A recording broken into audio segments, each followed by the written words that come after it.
देखो अगर तो आपने पीसी पे हाई एंड गेमिंग करनी है फिर डिस्प्ले पोर्ट वाला ही मॉनिटर बाय करना है। एंड एक और चीज है, देखो लैपटॉप के अंदर तो डीपी पोर्ट आती नहीं है, तो मेक श्योर अगर आपने लैपटॉप पे गेमिंग करनी है तो HDMI 2.1 वाला मॉनिटर हम बाय करेंगे। और अगर आपने एडिटिंग करनी है, प्रोफेशनल यूजेज के लिए आपको मॉनिटर चाहिए, जितने भी अपने daily day to day task होते हैं, नॉर्मल काम के लिए आपने मॉनिटर चाहिए आपको, फिर HDMI 2.0 वाला भी चलेगा, उसके अंदर भी कोई दिक्कत नहीं है, बस डिस्प्ले IPS होनी चाहिए। 3 तरह के पैनल होते हैं। IPS पैनल वाले जो मॉनिटर होते हैं वो colour accuracy and wide wing angles के लिए सबसे बेस्ट होती हैं। ये काम करने के लिए सबसे बड़ी ऑप्शन रहते हैं, कंटेंट क्रिएशन करना चाहते हो एंड जो अपनी जनरल यूजेज है उसके लिए सबसे बेस्ट पैनल रहता है IPS वाला। फिर आ जाते हैं VA पैनल वाले मॉनिटर्स, जिनका कंट्रास्ट सबसे बढ़िया होता है, डीप ब्लैक्स मिलते हैं हमें, लेकिन रिस्पॉन्स टाइम सबसे कम होता है।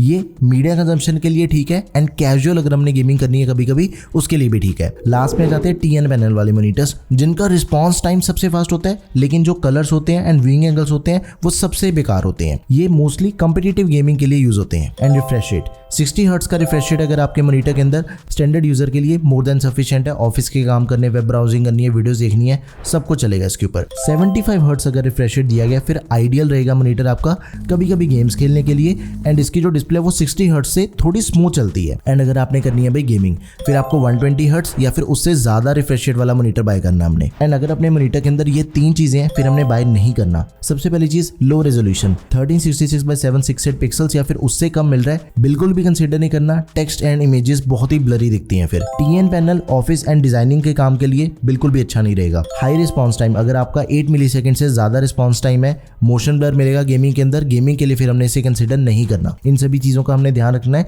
Before buying a new monitor, जो कि हमें 10-12 हजार के करीब मिल जाते हैं। अपने वीडियो का जो सबसे पहला मॉनिटर है BenQ का मॉनिटर है, ये हाईएस्ट सेलिंग मॉनिटर है इस बजट का। एडिटिंग के लिए सबसे बड़ी ऑप्शन हो सकता है ये, लेकिन गेमिंग के लिए कंसीडर नहीं करना। मैं इस मॉनिटर को अपने स्टूडियो में पिछले 3 साल से यूज कर रहा हूँ, कोई दिक्कत नहीं। इस मॉनिटर में रेटिंग्स भी काफी बढ़िया है इसकी। 10,500 रुपए इसका नॉर्मल सेलिंग प्राइस है। बेजललेस डिजाइन है, इसकी हाइट एडजस्टमेंट नहीं मिलती है लेकिन हम इस मॉनिटर को टिल्ट कर सकते हैं। इनबिल्ट स्पीकर्स हैं 2 वॉट के 2, 27 इंचेस की काफी बड़ी डिस्प्ले मिल जाती है। IPS पैनल है, एडिटिंग के लिए सबसे ideal option. Full HD anti glare display दी रखी है।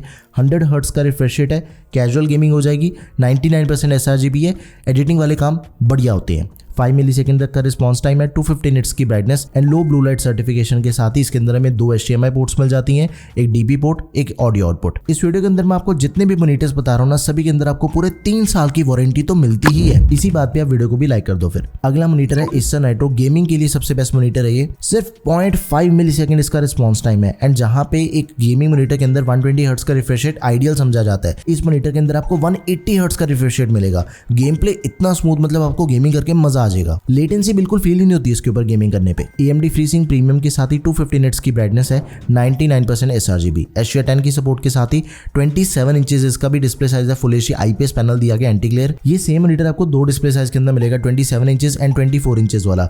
24 इंचेस वाला भी अपने स्टूडियो के अंदर काफी टाइम से चल रहा है। कलर ग्रेडिंग के लिए सबसे बेस्ट मॉनिटर रहेगा ये। बिल्ट इन स्पीकर्स मिल जाते हैं 2 वॉट के 2, बहुत ही कूल सा इसका डिजाइन है। रेड कलर का मॉनिटर पीछे से दिखता है, बढ़िया लगता है दिखने में भी। 2 HDMI पोर्ट्स है, एक DP पोर्ट है, हेडफोन एंड माइक का कॉम्बो मिल जाएगा। प्राइस है 10.5 से लेके 11,500 के बीच में प्राइस इसका वेरी होता रहता है। अब बात करते हैं भाई सैमसंग के मॉनिटर्स की। ऑलराउंडर मॉनिटर मैं इसे कह सकता हूँ, एडिटिंग के लिए, नॉर्मल यूजेज के लिए सबसे बेस्ट है। कभी कभी ओकेजनल गेमिंग करनी है फिर भी सबसे बेस्ट ऑप्शन है। एग्जैक्टली 10,000 रुपए के अंदर हमें मिल जाता है। 27 इंचेस का फुल HD IPS पैनल दिया गया इसके अंदर। नीचे छोटी सी सैमसंग की ब्रांडिंग है, दिखने के अंदर बड़ा ही मिनिमल सा लगता है।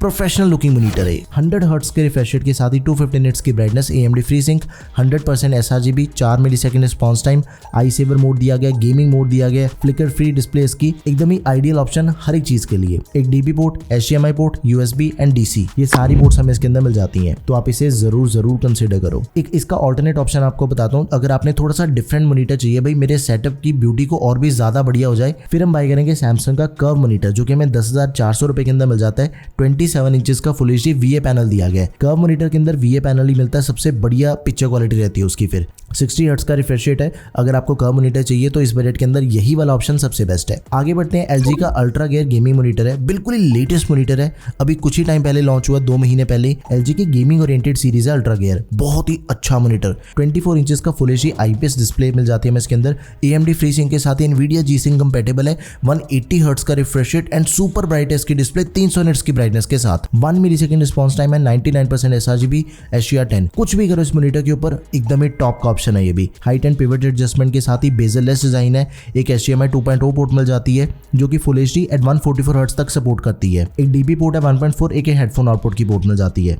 तो आप इसे जरूर कंसिडर करो। Okay, now last but not the least Lenovo का Legion मॉनिटर है ये हमें मिल जाता है 25 इंचेस के फुल HD VA पैनल के साथ में। भाई इसका जो रिफ्रेश रेट है वो 240 हर्ट्ज का मिलता है, लेकिन ओवरक्लॉक करके ये 280 हर्ट्ज तक चला जाता है। रिस्पॉन्स टाइम 0.5 मिलीसेकंड है। AMD FreeSync की सपोर्ट के साथ ही 380 निट्स की ब्राइटनेस मिल जाती है। 99% sRGB एंड HDR10। इस बजट के अंदर दूसरा कोई भी ब्रांड नहीं है जो कि आपको 280 हर्ट्ज का रिफ्रेश रेट दे रहा है। HDR10 की सपोर्ट के साथ content creation and colour grading वाले काम करने के लिए और भी ज्यादा बढ़िया हो जाता है। कंट्रास्ट, ब्राइटनेस वगैरह सब कुछ एकदम बढ़िया है इसका। एंड इसके अंदर हमें 2 HDMI 2.1 पोर्ट्स मिल जाते हैं। एक DP पोर्ट दे रखी है, ऑडियो आउटपुट की पोर्ट मिल जाती है। बेजललेस डिजाइन है। बिल्ट इन स्पीकर्स भी आपको इसके अंदर मिल जाते हैं। 3 वॉट के 2 स्पीकर्स है। एंड प्राइस रहेगा सिर्फ 13,000 रुपए। अगर हम अपने बजट को थोड़ा सा बढ़ा सकते हैं, पुश कर सकते हैं, तो Lenovo Legion बेस्ट ऑप्शन रहेगा। तो ये थे 5 सबसे बढ़िया मॉनिटर्स जो कि हमें 10,000 रुपए के अंदर मिल जाते हैं। आप इन 5 में से किसी भी मॉनिटर को बाय कर सकते हो अपनी रिक्वायरमेंट के अकॉर्डिंग। 5 में से आपको जो भी बढ़िया लगता है just go with that option. Links आपको सभी के product tab and description box में मिल जाएंगे। अगर आपकी कोई भी क्वेरी है किसी भी मॉनिटर से रिलेटेड तो प्लीज उसे आप कमेंट सेक्शन में मेंशन कर दें। That's all for this video guys. Thank you for watching the video. Peace out.